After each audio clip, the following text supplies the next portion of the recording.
What's up, guys? So I have a deload week this week, so I was gonna do a training log, but then I thought, you know what? It's probably gonna be a little bit boring since that training is not very fun.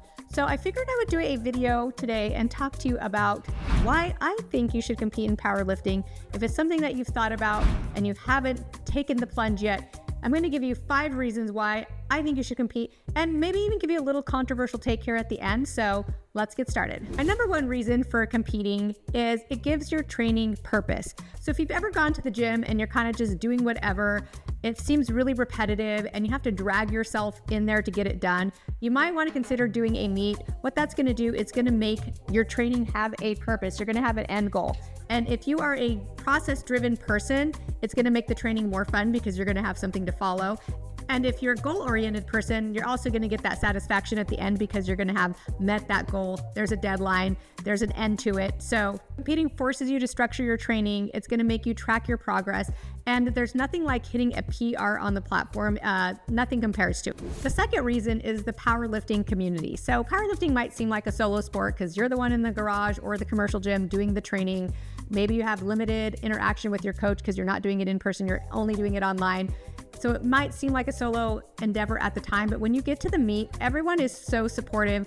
People are cheering you on. Your competitors are even sometimes cheering you on. Of course, once you get to the more elite levels, it is a bit more competitive at that level. But even then, at the end of the day, when it's all over and said and done, people are congratulating you. They're genuinely happy for you when you do win or you do make a PR. So the powerlifting community is really unmatched because I've never competed in a sport where you actually feel like your competition is rooting for you and cheering you on in that way. So the third reason is for motivational purposes. So like I said earlier, training sometimes can seem really, really stagnant. And if you're the type of person where you have to drag yourself in, you don't want to go, having a meet is really going to force you to get into the gym, even on the days that you don't feel like it. Because when you know you have that meet coming up, you have something to prove not only to yourself, but maybe people out there that were doubting you. It's going to just light a fire. Having a meet on the calendar is 100% going to skyrocket the motivation. The fourth reason is just for tracking purposes. So as you're competing and you hit those lifts under judges who are judging your depth, judging lockout, etc.,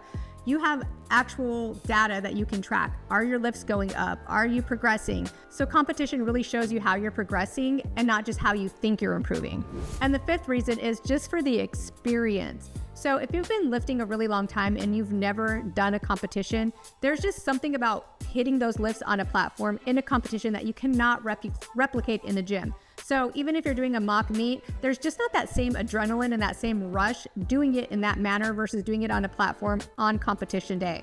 And even if you don't hit every lift or you don't hit the goals that you set out to hit, you committed, you showed up, and you actually proved to yourself and to others that you were able to do it and you were able to stick with it and follow through. And now for the controversial take. Are you really a powerlifter if you don't compete? If you do squat, bench, and deadlift training, that you're a powerlifter, that you do not need to compete to prove to anyone that that's what you are. And others will say no, that powerlifting is a sport. So in order to do that sport, that you actually need to compete in it to call yourself a powerlifter.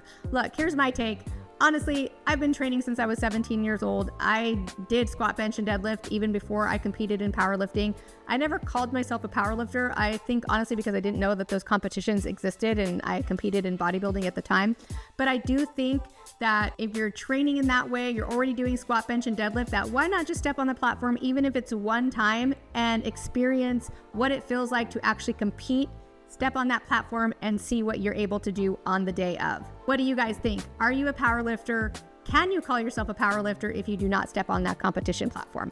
Tell me what you think in the comments below. So if you've been on the fence about competing, my suggestion is to just do it. You're never gonna feel ready. You're never gonna feel strong enough, but just go out there, give it a try, and you never know what direction that will take your life in. I know that it took mine in one of the most amazing directions that it could ever go in. So I definitely urge you to go ahead and give it a try. And as usual, if you guys want to join the best and strongest community, go to JuggernautAI.app. You get 2 weeks free there. It's going to be customized programming, individualized for you based on your goals. Your goals, whether you want to compete or you don't want to compete. So go ahead, hit that link in the bio, and see you guys there.